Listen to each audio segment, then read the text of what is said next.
Hello बाळको, આપણે સ્વાધ્યાયના દાખલાની વાત કરીએ છીએ। દાખલા નંબર 31 થી શરૂ કરશું।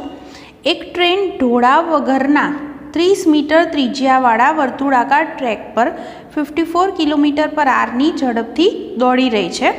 ટ્રેનનું દળ 10⁶ કિલોગ્રામ છે। આ હેતુ માટે કેન્દ્રગામી બળ કોના દ્વારા પૂરું પાડવામાં આવે છે? એન્જિન કે રેલ? રેલના પાટાનો ઘસારો અટકાવવા માટે ઢોળાવનો કોણ કેટલો રાખવો જોઈએ? તમે કેટલા ખૂણોએ એને ગતિ કરાવશો તો ઘર્ષણ બળ ઘટાડી શકાશે, એ ખૂણો શોધવાનું આપણને કીધું છે। જુઓ, તમને વર્તુળ માર્ગ છે એની ત્રિજ્યા આપી છે, ધેટ મીન્સ આર આપી દીધો છે। આર બરાબર છે 30 મીટર, એની ઝડપ છે 54 કિલોમીટર/h, એટલે આપણે એને લખી શકીએ 15 મીટર/સેકન્ડ છે।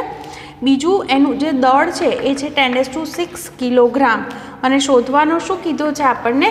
એ કેટલા ઢાળે એને ફેરવીશું તો એ જે છે એ પડી જશે નહીં।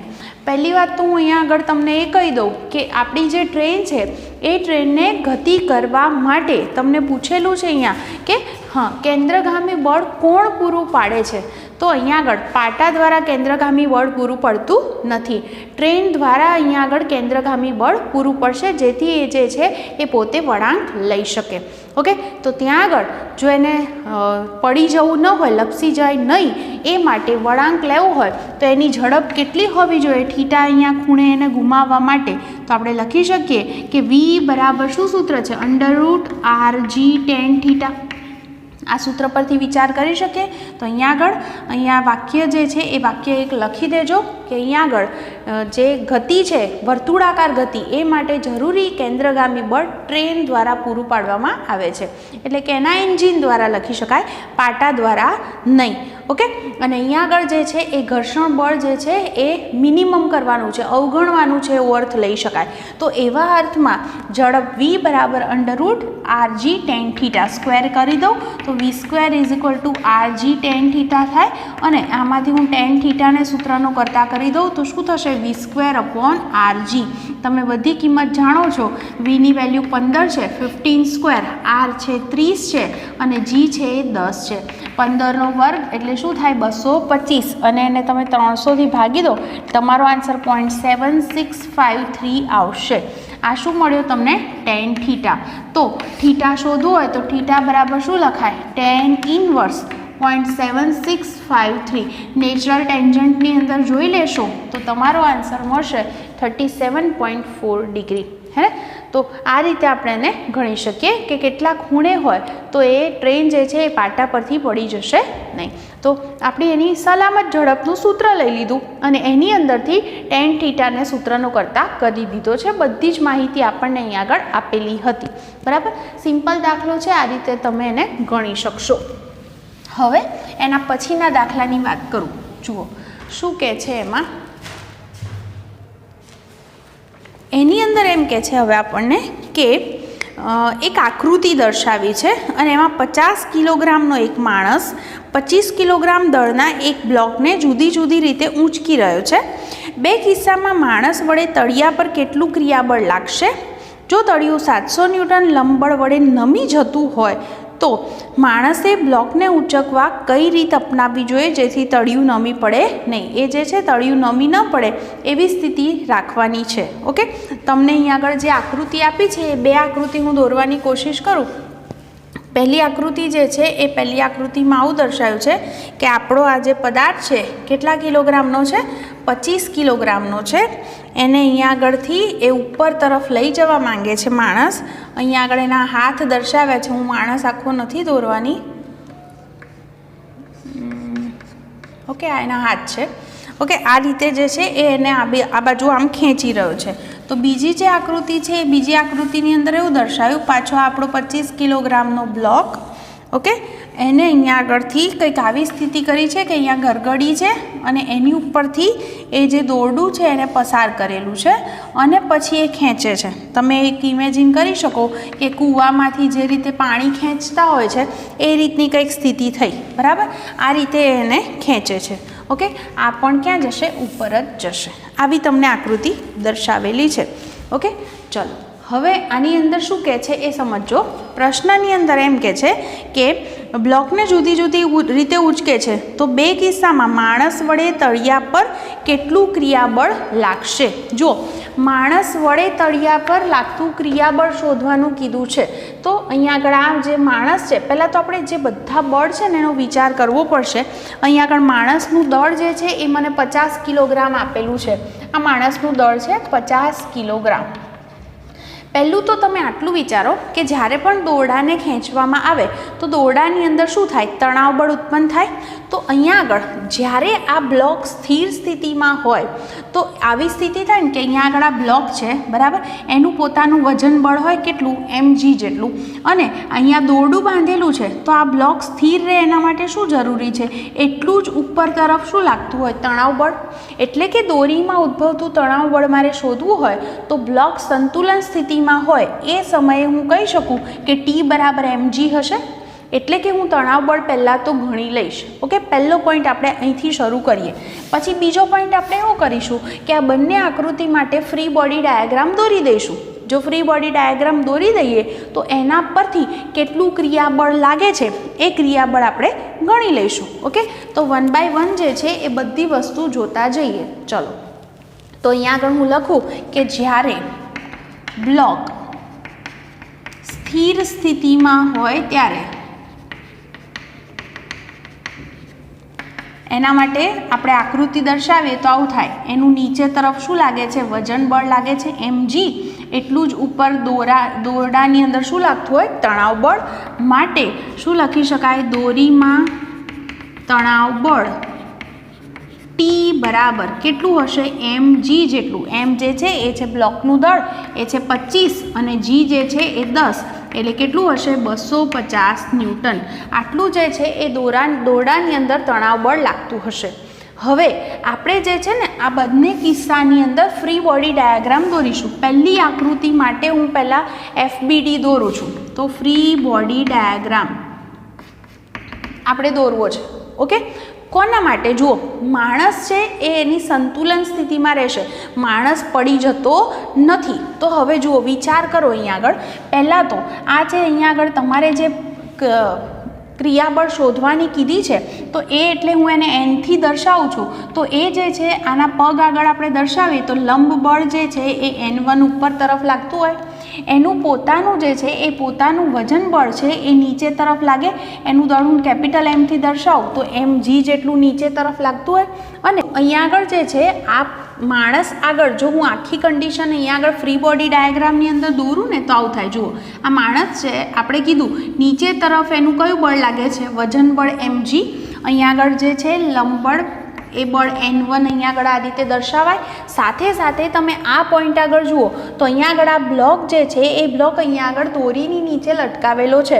તો ઉપર તરફ આ પોઈન્ટ આગળ તણાવ બળ T આ બાજુ હોય તો અહીંયા આગળ તણાવ બળ T જે છે એ આ બાજુ હોય. એનો મતલબ તણાવ બળ પણ નીચે તરફ લાગે છે. તો અહીંયા આગળ હું તણાવ બળને Tને પણ દર્શાવું તો લખી શકાય કે માણસની સંતુલન સ્થિતિમાં શું મળશે મને રિઝલ્ટ? સંતુલન સ્થિતિ છે એટલે લખી શકાય કે n1 બરાબર કેટલા હશે? mg plus T. m જે છે એ માણસનું દળ જે છે આને હું કેપિટલ M થી દર્શાવું છું એ છે 50, જીની વેલ્યુ છે 10 અને T તમે 250 શોધેલો છે એટલે 500 વત્તા 250 કેટલો જવાબ આવશે? 750 ન્યૂટન. ઓકે, આ પહેલી સ્થિતિમાં વાત થઈ. ચલો, હવે એ જ રીતે હું બીજી સ્થિતિ માટે પણ વાત કરીશ આકૃતિ B પરથી. ચલો વિચારજો.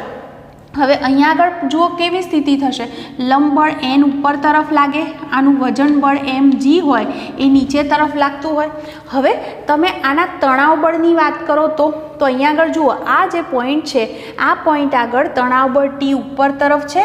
ઓકે, આ જે છે દોરડાને આ રીતે ખેંચી રહ્યો છે, પોતે આ દિશામાં ખેંચી રહ્યો છે. એટલે એનો અર્થ એવો થયો કે તણાવ બળ T છે એ આ દિશામાં લાગતું હશે. આ તમે થોડીક સીધું વિચારજો. ઓકે, આ દોરડું જે છે એને આ રીતે વિચારીએ, આ રીતે પકડેલું છે. એ તણાવ બળ જે T છે એ કઈ બાજુ લાગશે? આ રીતે ઉપર તરફ. તો હવે ફ્રી બોડી ડાયાગ્રામ દોરીએ આપણે તો ફ્રી બોડી ડાયાગ્રામ કઈ રીતે દર્શાવાશે? જુઓ, નીચે તરફ વજન બળ mg છે ઉપર તરફ લંબ બળ છે એને હું સપોઝ N2 વડે દર્શાવું છું.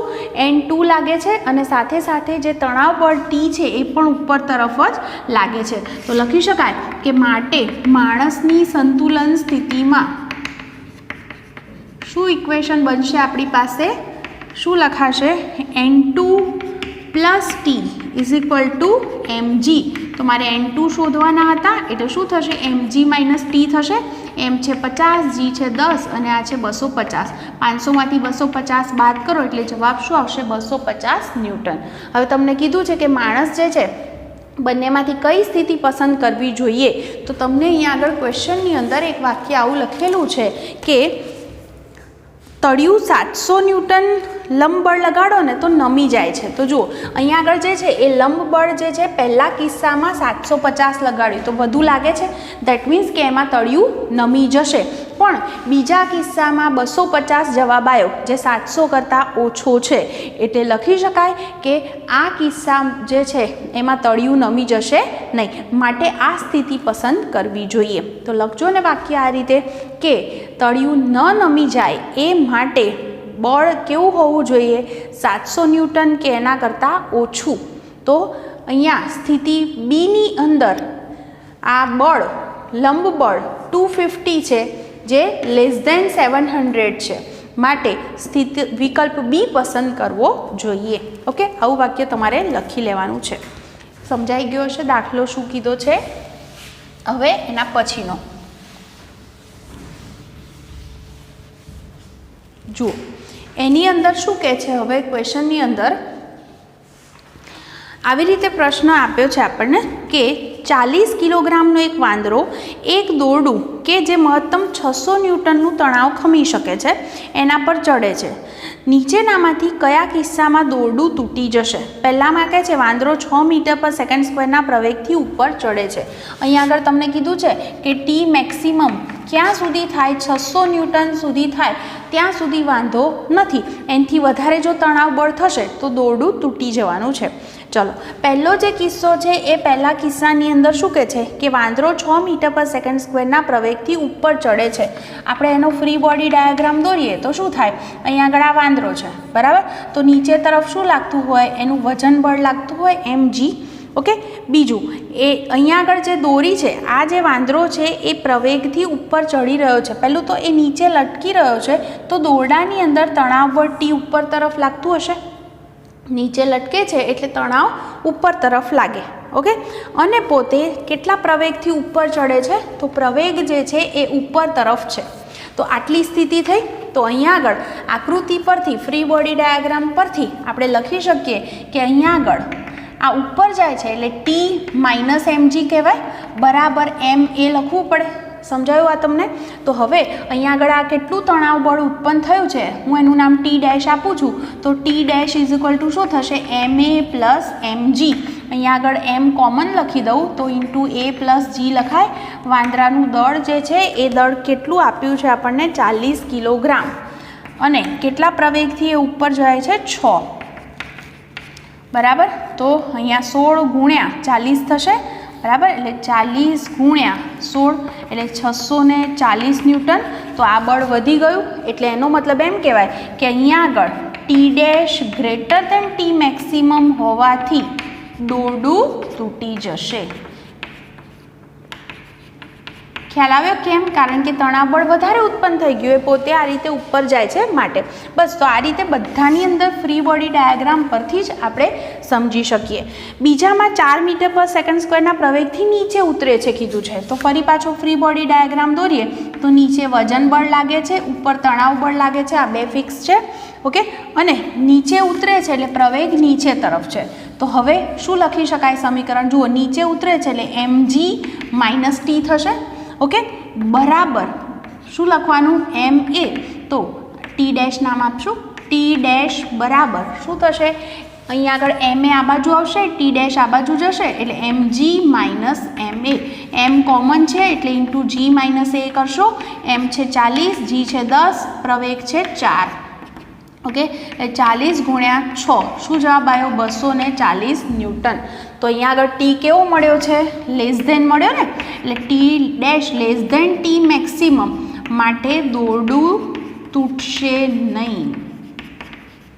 ક્લિયર? ચલો હવે સી પાર્ટમાં કહે છે કે વાંદરો 5 મીટર પર સેકન્ડની નિયમિત ઝડપથી ઉપર ચડે છે. જોજો અહીંયા આગળ નિયમિત એટલે અચળ ઝડપ v કીધી છે. કેટલી? 5 મીટર પર સેકન્ડ. જો એની ઝડપ અચળ હોય તો એનો સીધો મતલબ એમ થયો કે એનો પ્રવેગ કેવો છે? 0. કોઈ પ્રવેગ ઉત્પન્ન થતો નથી. તો એવી સ્થિતિની અંદર આપણે લખી શકીએ કે પ્રવેગ જ ન હોય તો આપણે શું લખવું પડે અહીંયા આગળ કે ટી ડેશ બરાબર mg. બંને કેવા હોય? સરખા. ઓકે, તો m છે 40, g છે 10. શું જવાબ આવશે? 400 ન્યૂટન. તો અહીંયા આગળ પાછો ટી ડેશ કેવો મળ્યો? Less than T maximum. માટે દોરડું તૂટશે નહીં. ખ્યાલ આવ્યો? કારણ કે એની ઝડપ અચળ છે. ઝડપ અચળ તો પ્રવેગ શું હોય? 0. એટલે કોઈ પ્રવેગ ઉત્પન્ન થયો જ નથી, એટલે આ સ્થિતિ છે જ નહીં. એટલે માત્ર ટી ડેશ ને mg કેવા લખવા પડે? સરખા. અને ક્વેશ્ચન ડી, એમાં શું કીધું છે હવે આપણને? વાંદરો દોરડા પર ગુરુત્વાકર્ષણની અસર હેઠળ લગભગ મુક્ત પતન કરે છે. જુઓ, લગભગ મુક્ત પતન કરે છે. મુક્ત પતન કરતો હોય તો એનો પ્રવેગ શું લખવું પડે મારે?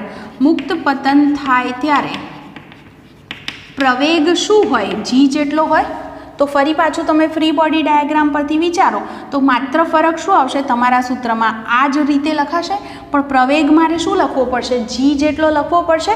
તો અહીંયા આગળ આપણે સૂત્ર શું થશે? mg માઇનસ, આવું જ લખું છું કે ફરીથી દોરી દઉં છું. ચલો, એનું નીચે વજન બળ હોય, ઉપર શું છે? ટી ડેશ, અને એ નીચે આવે છે કેટલા પ્રવેગથી? મુક્ત પતન છે એટલે g જેટલો પ્રવેગ. તો ફ્રી બોડી ડાયાગ્રામ પરથી હું લખું તો mg માઇનસ ટી ડેશ બરાબર ma. પણ એ બરાબર શું છે? અહીંયા mg જ છે. તો જુઓ ને, તમારો જવાબ શું થયો? ટી ડેશ બરાબર 0. તો એનો અર્થ એવો થયો કે અહીંયા આગળ પણ દોરડું તૂટશે નહીં. ઓકે, અને આવી જે સ્થિતિ છે કે અહીંયા આગળ જે એનો પ્રવેગ છે એ ગુરુત્વ પ્રવેગ જેટલો થયો, તો અહીંયા આગળ જે છે આને વજન રહિતતાની સ્થિતિ કહી શકાય. અને આગળ પણ એક દાખલાની અંદર આપણે આવી ચર્ચા કરી હતી. ઓકે, તો આ રીતે તમે એને વિચારી શકો. એ મુક્ત પતન કરે છે ત્યારે આ બંને અહીંયા આગળ પ્રવેગ છે એ ગુરુત્વ પ્રવેગ જેટલો થવાને કારણે એ પોતે વજન રહિતતાનો અનુભવ કરે છે એમ કહી શકાય. અહીંયા જો દોરડામાં કોઈ તણાવ બળ લાગ્યું નહીં. બરાબર, બહુ સિમ્પલ દાખલો હતો. આ રીતે ગણી લેશો. ચલો, હવે એના પછીનો, બરાબર, એ થોડોક તમારે ધ્યાનથી સમજવો પડે એવો છે. તો જોતા જાઓ. પહેલાં હું એની આકૃતિ દોરું. એની અંદર મને એમ કહે છે કે 5 કિલોગ્રામ અને 10 કિલોગ્રામ દળના બે પદાર્થ છે એ અને બી ટેબલ પર એકબીજાની સાથે સંપર્કમાં અને દિવાલને અડકીને રહેલા છે. પદાર્થો અને ટેબલ વચ્ચેનો ઘર્ષણાંક 0.15 છે. 200 ન્યૂટનનું એક બળ એ પર સમક્ષિતિજ દિશામાં લગાડવામાં આવે છે. પહેલું દિવાલનું પ્રતિક્રિયા બળ, બીજું એ અને બી વચ્ચે ક્રિયા પ્રતિક્રિયા બળ શોધો. પછી કહે છે જ્યારે દિવાલને દૂર કરવામાં આવે તો શું થાય? જ્યારે પદાર્થો ગતિમાં હોય ત્યારે બીના જવાબમાં શું ફેર પડે? મ્યુએસ અને મ્યુકે વચ્ચેનો તફાવત અવગણો. એટલે કે ગતિ થતી હોય તો ગતિક ઘર્ષણાંક અને સ્થિત ઘર્ષણાંક બંને સરખા જ લેવાના કીધેલા છે. એટલે હું એને મ્યુ વડે દર્શાવીશ. જો તમને કંઈક આવું કહેવા માંગે છે કે આવી રીતે એક દિવાલ છે, બરાબર, અહીંયા આગળ જે છે આ સપાટી, એની ઉપર બે અહીંયા આગળ બ્લોક પડેલા છે. એક બ્લોક એ છે અને બીજો બ્લોક બી. આવી રીતે બે બ્લોક મૂકેલા છે.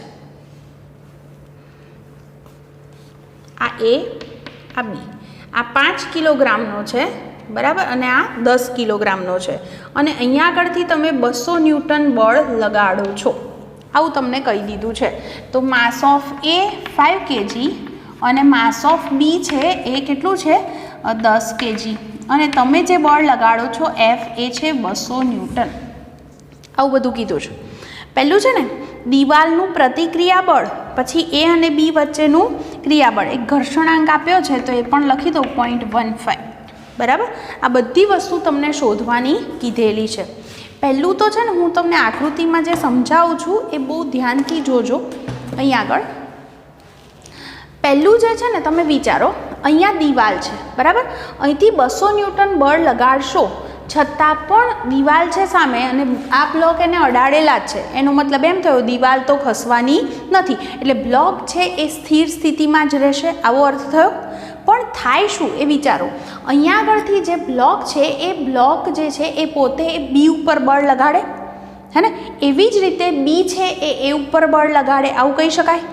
બંને કેવા હોય? સરખા મૂલ્યના અને પરસ્પર વિરુદ્ધ દિશામાં. કારણ કે તમે એક વિચાર કરો કે બ્લોક એ છે અને બ્લોક બી છે, તો બ્લોક એ પોતે ખસવાની શરૂઆત કરે, હે ને, પોતે ખસવાની શરૂઆત કરે ત્યારે પોતે આના પર બળ લગાડશે બી ઉપર.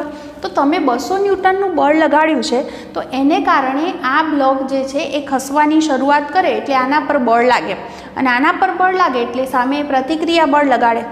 એવી જ રીતે આ બંનેને કારણે દિવાલ પર પણ બળ લાગશે. ઓકે, તો અહીંયા આગળ થશે શું? હું એ બળ જે છે એ દર્શાવું છું, જોજો. ધારો કે એ વડે બી પર લાગતું બળ આ બાજુ હોય, એને હું N1 કહું, તો બી વડે એ પર લાગતું બળ એટલું જ પણ કેવું હોય? વિરુદ્ધ દિશામાં હોય. અને આ બંને વડે જે છે એ દિવાલ પર કેટલું બળ લાગે? N2 જેટલું કઈ બાજુ? આ બાજુ લાગે. તો એ દિવાલ પર લાગતું પ્રતિક્રિયા બળ છે N2. તો હું અહીંયા આગળ લખી દઉં કે અહીં N1 એ શું છે? એ અને બી એકબીજા પર લગાડતા કયા બળ લખાય? ક્રિયાબળ અને પ્રતિક્રિયા બળ છે. અને N2 શું દર્શાવે છે? તો દિવાલ પર લાગતું, કોના વડે? એ અને બી વડે. તો એ અને બી વડે લાગતું શું છે? પ્રતિક્રિયા બળ. ચલો બીજી વાત કરું કે અહીંયા આગળ જે છે, અહીંયા આગળ બ્લોક એ છે એ એના પર તમે આ બાજુ ધક્કો મારો તો ઘર્ષણ બળ લાગે કે નહીં? જે એની ગતિની વિરુદ્ધ દિશામાં લાગે, એ ઘર્ષણ બળને હું F1 કહું છું. એવી રીતે બ્લોક બી છે તો એના માટે પણ ઘર્ષણ બળ એની ગતિની વિરુદ્ધ દિશામાં લાગે, જેને હું F2 કહીશ. તો અહીંયા આગળ લખી દઉં કે F1 બરાબર બ્લોક એની ગતિની વિરુદ્ધ દિશામાં લાગતું, એટલા માટે લખું છું કે તમે ભૂલી ન જાઓ, શું છે? ઘર્ષણ બળ. અને એ કેટલું હોય? કયા સૂત્રથી શોધાય? તો μn, અને n બરાબર શું થાય? mg. m એટલે કોનું દળ લેવાનું? બ્લોક એનું. હું એ માટે લખું છું માટે. અહીંયા આગળ આ બધી કિંમતો આપણે મૂકીને કેટલો જવાબ છે એ શોધી શકીએ. હું લખી કાઢું તો F1 બરાબર μ છે 0.15, m જે છે એ છે 5 અને g ને તમે 10 લઈ લો, બરાબર. તો તમારો જવાબ શું આવશે? 7.5 ન્યૂટન. આટલું થશે. આ F1 થયો. એવી જ રીતે F2 જે છે એ F2 શું છે? બ્લોક બીની ગતિની વિરુદ્ધ દિશામાં લાગતું ઘર્ષણ બળ. લાગતું શું છે? ઘર્ષણ બળ, જેને આપણે F2 થી દર્શાવ્યો. અને F2 બરાબર શું સૂત્ર થશે? μn. n બરાબર શું લખશું? mbg. કિંમતો મૂકીએ. μ છે 0.15, m છે 10, બરાબર, અને g જે છે એ કેટલો છે પાછો? 10. એટલે તમારો જવાબ શું હશે? 15 ન્યૂટન. ઓકે, તો અહીંયા આગળ જે છે આ બંને બળ આપણે ગણી લીધા, ઘર્ષણ બળ. ક્લિયર થયું આટલું? હા. હવે જુઓ, આપણા જે પ્રશ્નો છે ને એ પ્રશ્નો કંઈક આવા છે. ફરીથી એક વખતે વાંચી લઈએ. અહીંયા આગળ જુઓ, તમને જે છે એ પ્રશ્નની અંદર કંઈક આવું કીધેલું છે. પહેલું તો દિવાલ પર લાગતું પ્રતિક્રિયા બળ, ધેટ મીન્સ કે આપણે N2 શોધવાનો છે, અને એ અને બી વચ્ચે લાગતું ક્રિયા પ્રતિક્રિયા બળ એટલે N1 શોધવાનું છે. એટલે આપણે N2 પણ શોધવાનો છે, N1 પણ શોધવાનો છે. તો એક કામ કરીએ, બંને બ્લોક સ્થિર સ્થિતિમાં છે, તો જો આપણે એના ફ્રી બોડી ડાયાગ્રામ દોરીએ તો એના પરથી મને લાગે છે N1 N2 શોધી શકાશે. ક્લિયર? તો હું શું કરીશ? હવે પહેલાં બંનેના ફ્રી બોડી ડાયાગ્રામ દોરીશ. ઓકે, ચલો. તો અહીંયા આગળ આપણે લખીએ કે એ અને બી કેવા સ્થિતિમાં છે? સ્થિર સ્થિતિમાં છે. તેમના FBD દોરતા. ચલો બંનેના ફ્રી બોડી ડાયાગ્રામ દોરીએ છે. પહેલાં હું બ્લોક એ માટે દોરું તો જુઓ ને, એ માટે અહીંયા આગળ મેં બધા બળ દર્શાયા જ છે આકૃતિની અંદર. જુઓ અહીંયા આગળ આવું થશે ને, આ બ્લોક એ છે આપણો, આ બ્લોક એ. એના પર લાગતું બળ છે, અહીંયાથી કેટલું બળ લાગે છે? 200 ન્યૂટન લાગે છે. આ બાજુ એનું ઘર્ષણ બળ છે F1 દેખાય છે।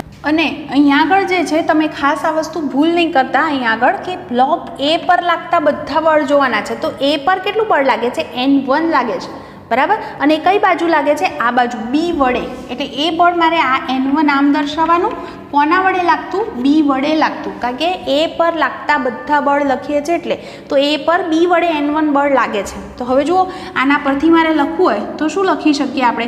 200 ન્યૂટન આ બાજુ લાગે છે, બરાબર।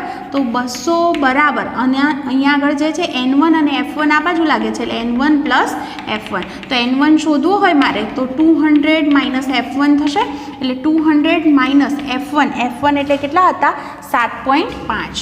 તો તમારો જવાબ જે છે એ શું થાય? 192.5 થશે ને? થઈ ગયા? ઓકે। તો અહીંયા આગળ જે છે આટલા ન્યૂટન। તો આ જે બળ છે એ બળ પહેલી સ્થિતિની અંદર આપણને મળી ગયું। એ જ રીતે આપણે બી માટે પણ ફ્રી બોડી ડાયાગ્રામ દોરીએ।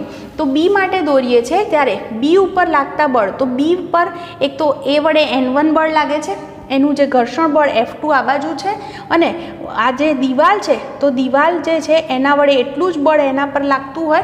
તો અહીંયા આગળ આના માટે આપણે બી માટે પણ ફ્રી બોડી ડાયાગ્રામ દોરીએ તો આવી રીતે દોરી શકાય। આ આપણો બ્લોક બી છે, ઓકે। અહીંયા આગળ જે છે એનું જે ઘર્ષણ બળ છે F2 આ બાજુ લાગે છે, અહીંયાથી આ બાજુ એના પર બ્લોક A વડે N1 બળ આ બાજુ લાગે છે, અને અહીંયા આગળ જે છે N2 જે છે આના વડે આ બાજુ લાગ્યું છે। તો હું તમને અહીંયા આગળ અલગ રીતે એનું દોરીને દર્શાવી દઉં તો અહીંયા આગળ N2 જે છે એ N2 દિવાલ વડે એના પર એટલું જ આ બાજુ લાગશે। તો N2 આ બાજુ દર્શાવવું પડે મારે, ખ્યાલ આવે છે? અહીંયા આગળ જે છે આપણે જે આકૃતિની અંદર દર્શાવ્યું ક્રિયાબળ પ્રતિક્રિયાબળ, તો દિવાલ વડે લાગતું બળ જે છે એ આપણે એટલું જ છે રીતે દર્શાવી શકીએ બી ઉપર લાગતું, માટે મેં આ રીતે દોર્યું છે N2 ને, ખ્યાલ આવી ગયો હશે। તો હવે આના પરથી મારે લખવું હોય સમીકરણ તો શું થાય? જુઓ ને, N1 જે છે એ આ બાજુ છે અને N2 અને F2 બંને એક તરફ છે। તો એનો મતલબ એમ થાય કે N2 બરાબર શું થાય? N1 minus F2। N1 જે છે એ છે 192.5 માઇનસ F2 જે છે એ F2 કેટલા હતા? 15। બાદ કરી દો, તમને જે છે એ જવાબ જે છે એ મળી જશે, ઓકે। લગભગ 133 કેટલો આવે? ચેક કરો ને, તમારો આન્સર 177.5 આવશે, 177.5, ઓકે। તો આપણને મળી ગયો, ઓકે। આ બંને સ્થિતિ જવાબ આપણને આપે છે, એ અને બી જવાબ મળી ગયા। હવે શું કરવાનું કહે છે કે દિવાલ ન હોય, બરાબર, એટલે દિવાલને દૂર કરી દો, તો આવું કીધું છે ને, દિવાલને દૂર કરી દો। તો હવે એવું થયું કે આખું જે છે એ આખું તંત્ર થઈ ગયું। હવે તમે 200 ન્યૂટન બળ લગાડો આ બાજુથી, તો એનો અર્થ એવો થયો કે બંને ખસવાની શરૂઆત કરશે। અહીંયા આગળ બંને જે છે એનું ટોટલ ઘર્ષણ બળ F લાગશે, F એટલે કેટલું હશે? F1 પ્લસ F2, અને આ બધાને લીધે પરિણામી બંને આ બાજુ ખસશે, કેટલા પ્રવેગથી? એ જેટલા પ્રવેગથી। તો એ પ્રવેગ આપણને શોધવાનો કીધો છે। તો આપણે શું લખી શકીએ? અહીંયા જુઓ, તમે 200 ન્યૂટન બળ આ બાજુ લગાડ્યું, એમાંથી ઘર્ષણ બળ F વિરોધ થાય, અને બરાબર પરિણામી જે છે એ આપણને પ્રવેગ મળે ma, m એટલે ટોટલ દળ, બંનેનો સરવાળો કરવો પડશે। આ સમજાયું? F બરાબર ma જ લખ્યું છે મેં, તો F કેટલું છે? 200 ન્યૂટન આ બાજુ લાગે છે, ઘર્ષણ બળ વિરોધ છે એટલે માઇનસ કર્યું, બરાબર પરિણામી ma, પણ m એટલે બે બ્લોકનું ટોટલ દળ લેવું પડશે। હવે અહીંયા આગળ હું કિંમત મૂકી દઉં, 200 માઇનસ F એટલે F1 પ્લસ F2 એટલે 15 વત્તા 7.5 થશે। આ 15 વત્તા 7.5 બરાબર આ બંનેનું દળ 10 વત્તા 5 ઇન્ટુ a, બરાબર। તો એને સૂત્રનો કરતા કરી દો તમે, 200 છે, 200 માઇનસ 22.5 થાય ને, ભાગ્યા 15, ઓકે। તો અહીંયા આગળ જે છે આનો ભાગાકાર કરો અને જવાબ શોધો। લગભગ એપ્રોક્સિમેટલી તમારો આન્સર 11.8 મીટર પર સેકન્ડ સ્ક્વેર આવશે, એપ્રોક્સિમેટલી કહું છું, ઓકે। તો આટલો જે છે એ તમારા તંત્રનો શું મળી ગયો? પ્રવેગ। આપણો જે પ્રશ્ન હતો એ પ્રશ્ન શું હતો? હા, અહીંયા આગળ જે છે આ તમારે બળ કેટલું છે એ વખતે એ શોધવાનું હતું, એટલે કે N1 શોધવાનું હતું, એવો અર્થ થાય। ચલો એક કામ કરીએ આપણે, પહેલી જે આકૃતિ છે એની અંદર હું પહેલાં A માટે લખું છું, આકૃતિ પરથી આપણે શોધવો છે શું N1, તો N1 શોધવા માટે આપણે અહીંયા આગળ કહીએ કે જો આપણે આ જ સ્થિતિ દોરીએ પણ અહીંયા આગળ ફરક શું પડશે કે બ્લોક એ છે એ પોતે આમ ગતિ કરશે એટલે આ દિશામાં એનો પરિણામી પ્રવેગ પણ હશે. તો લખી શકાય કે બ્લોક એ માટે FBD પરથી ફ્રી બોડી ડાયાગ્રામ પરથી આપણે સૂત્ર લખી રહ્યા છીએ. તો વિચારો હવે જુઓ 200 ન્યૂટન બળ આ બાજુ લાગે છે જેમાંથી F1 વિરુદ્ધ બાજુ છે એટલે માઇનસ કરવા પડશે બરાબર. N1 પણ વિરુદ્ધ બાજુ છે એટલે માઇનસ N1 કરવા પડશે બરાબર. તમને પરિણામી જે છે એનો પ્રવેગ મળશે બરાબર. તો પરિણામી પ્રવેગ શોધો તો m × a, m એટલે કોનું દળ લેવાનું બ્લોક એનું. એ જ રીતે તમે બી માટે પણ લખી શક્યા હોત બરાબર. પણ કોઈ એક પરથી આપણે N1 શોધવાનું છે તો હું N1 ને સૂત્રનું કરતાં કરી દઉં તો N1 આમ જશે આખું પદ અહીં આવશે એટલે 200 માઇનસ F1 ની વેલ્યુ 7.5 હતી. m એ આ બાજુ આવે તો m એટલે 5 છે અને પ્રવેગ આપણે 11.8 શોધ્યો છે બરાબર N1 થશે.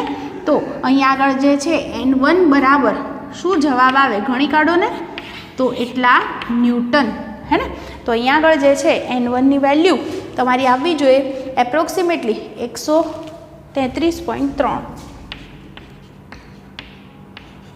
બરાબર. તો આટલું જે છે એ બળ મળી ગયું. દાખલો જે છે થોડોક વિચિત્ર એવી રીતે લાગે છે પણ તમે 1 બાય 1 એક એક સ્ટેપ લેતા જાઓ અને ખાલી આટલો વિચાર કરો કે કયા બળ ક્યાં લાગે છે તો તમને ક્યારેય પણ કન્ફ્યુઝન થશે નહીં બરાબર.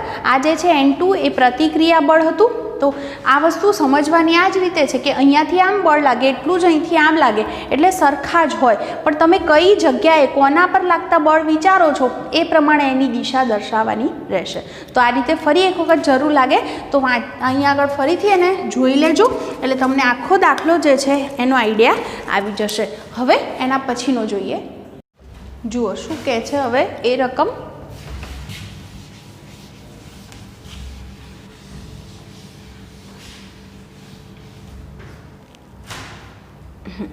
જુઓ રકમની અંદર એમ કહે છે કે એક લાંબી ટ્રોલી પર 15 કિલોગ્રામ દળનો બ્લોક મૂકેલો છે.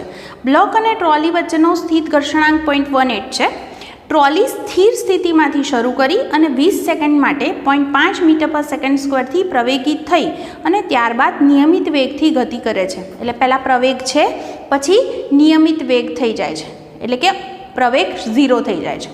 પહેલું કહે છે જમીન પરના સ્થિર નિરીક્ષક અને બીજું કહે છે ટ્રોલી સાથે ગતિમાન નિરીક્ષકને દેખાતી બ્લોકની ગતિની ચર્ચા કરો. વિચારો હવે કોઈક નિરીક્ષક ઊભો છે ક્યાં આગળ જમીન ઉપર. તો શરૂઆતની અંદર આવી સ્થિતિ છે કે ટ્રોલી છે એની ઉપર બ્લોક પડેલો છે ઓકે. તો પહેલી શરૂઆતમાં તો શું કીધું છે કે સ્થિર સ્થિતિમાંથી એને ગતિની શરૂઆત કરી. તો એવું થશે અહીંયા આગળ કે જે બ્લોકનો પ્રવેગ છે એ ટ્રોલીના પ્રવેગ જેટલો જ હોય. વાક્ય લખજો અહીંયા આગળ કે શરૂઆતમાં જ્યારે ગતિની શરૂઆત થાય છે ત્યારે બ્લોકનો પ્રવેગ એટલે આવું વિચારવાનું તમારે કે આમ ટ્રોલી હોય ને અંદર બ્લોક પડ્યો હોય તો પોતે ટ્રોલી જેટલા પ્રવેગથી ગતિ કરે તો આની અંદર જ પડ્યું છે એટલે એનો પણ પ્રવેગ આટલો જ થશે. તો આ તમારો જે બ્લોક છે એના પર લાગતું બળ કેટલું તો આપણે લખી શકીએ અહીંયા આગળ વાક્ય લખજો જ ખાસ કે અહીંયા આગળ જે બ્લોક છે એ પ્રારંભમાં હું લખું છું પ્રારંભમાં બ્લોકનો પ્રવેગ છે બરાબર કોના જેટલો હોય ટ્રોલીનો પ્રવેગ.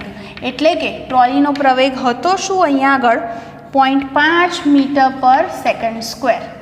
માટે બ્લોક પર લાગતું બળ કેટલું બળ લાગે F બરાબર શું સૂત્ર થાય ma. તો જો બ્લોક છે એ બ્લોકનું દળ હતું 15 અને પ્રવેગ છે 0.5. તો તમારો જે જવાબ છે 15 ગુણ્યા 0.5 કરી દો એટલે તમારો જવાબ 7.5 આવે. તો અહીંયા આગળ લખી દઉં 7.5 ન્યૂટન આટલો અહીંયા આગળ બળ લાગતું હશે. હવે બીજો વસ્તુ આપણને એવું કીધું છે કે સ્થિર નિરીક્ષક ઊભો છે તો હવે જુઓ આના પર આટલું બળ લાગ્યું તો હવે આ બ્લોક જે છે એને ગતિ કરતો દેખાશે કે સ્થિર દેખાશે. તો પહેલો આપણે વિચાર એ કરવો પડે કે અહીંયા આગળ જો બ્લોક છે એ બ્લોક આ દિશામાં ગતિ કરે તો એની ગતિની વિરુદ્ધ દિશામાં અહીંયા આગળ સ્થિત ઘર્ષણ બળ ઉત્પન્ન થશે અને એ સ્થિત ઘર્ષણ બળ જો આના કરતાં વધારે હશે તો બ્લોકને ગતિ કરવા દેશે નહીં. પણ એ ઘર્ષણ બળનું મૂલ્ય 7.5 કરતાં ઓછું હશે તો બ્લોક ગતિ કરશે. Okay, clear? તો તમે વાક્ય આ રીતે લખશો. શું લખશો અહીંયા આગળ કે બ્લોક જ્યારે એ પ્રવેગથી ગતિ કરશે ત્યારે તેની ગતિની વિરુદ્ધ દિશામાં ઘર્ષણ બળ ઉત્પન્ન થશે અને એ ઘર્ષણ બળ શું હશે? અને એ ઘર્ષણ બળ F બરાબર શું સૂત્ર લખું? મ્યુ n બરાબર શું છે? mg. ઓકે, મ્યુ કેટલો આપેલો છે જોઈ લો હું પછી કેટલો આપ્યો છે. m છે 15 અને g 10 મૂકી દો અને એ ઘર્ષણ બળ છે એની કિંમત શોધી કાઢો કેટલી મળે છે. જુઓ તમને જે છે એ મ્યુ આપ્યો છે 0.18 બરાબર, એટલે તમારો આન્સર 26.46 આવ્યો. તો જુઓ અહીં ઘર્ષણ બળની કિંમત છે એ આ બળ કરતાં કેવી છે? વધારે. એનો અર્થ એવો થયો કે સ્થિત ઘર્ષણ બળ વધારે છે માટે બ્લોક ગતિ કરશે નહીં. તો લખો વાક્ય આ રીતે કે અહીંયા આગળ સ્થિત ઘર્ષણ બળનું મૂલ્ય એ બ્લોક પર લાગતા બળ કરતાં વધારે હોવાથી બ્લોક ગતિ કરશે નહીં. માટે નિરીક્ષક છે જે ક્યાં ઊભો છે? બહાર ઊભો છે, અવલોકનકાર, હે ને? તો સ્થિર, તો એ નિરીક્ષક જે છે એને બ્લોક સ્થિર દેખાશે. બરાબર, શેના ઉપર? ટ્રોલી ઉપર સ્થિર દેખાશે. ક્લિયર? બીજી કન્ડિશનની અંદર શું કીધું છે તમને હવે કે હવે તમારો જે આ જે ટ્રોલી છે એ અચળ વેગથી, નિયમિત વેગથી ગતિ કરે છે. તો લખજો કે જ્યારે ટ્રોલી નિયમિત વેગથી ગતિ કરે ત્યારે પ્રવેગ શું થઈ જશે? 0. તો પ્રવેગ 0 છે એટલે કે કોઈ બાહ્ય બળ લાગતું નથી. તો બાહ્ય બળ લાગતું જ નથી હવે એના પર, તો એ માત્ર સ્થિત ઘર્ષણ બળ જ હાજર છે અહીંયા આગળ એની ગતિની વિરુદ્ધ દિશામાં. તો એનો અર્થ એવો થયો કે અહીંયા આગળ જે છે આપણો બ્લોક હજી પણ સ્થિર જ દેખાશે. ક્લિયર? બીજી વખતે શું કહે છે કે હવે કોઈક અવલોકનકાર ક્યાં ઊભો છે? આ ટ્રોલીની અંદર. તો ટ્રોલીની અંદર ઊભો હોય તો એક જ નિર્દેશ ફ્રેમ થઈ. જેમ આપણે કહીએ છીએ કે બસની અંદર આપણે અને કોઈક વ્યક્તિ બાજુમાં બેઠી હોય તો બંને એક જ નિર્દેશ ફ્રેમમાં છીએ, તો એકબીજાની સાપેક્ષે તો કેવા દેખાઈએ? સ્થિર જ દેખાઈએ. તો એનો અર્થ એવો થાય કે કોઈ જ્યારે અવલોકનકાર ટ્રોલીમાં હશે તો એ બંને બ્લોક અને અવલોકનકાર બંને એક જ નિર્દેશ ફ્રેમમાં છે માટે એને બ્લોક હજી પણ સ્થિર જ દેખાશે. ઓકે, તો દાખલા આજે કરાવ્યા છે, સરસ દાખલા હતા બધા. ફરીથી એક વખત ગણી લેવા અને બરાબર એની પ્રેક્ટિસ કરી લેવી.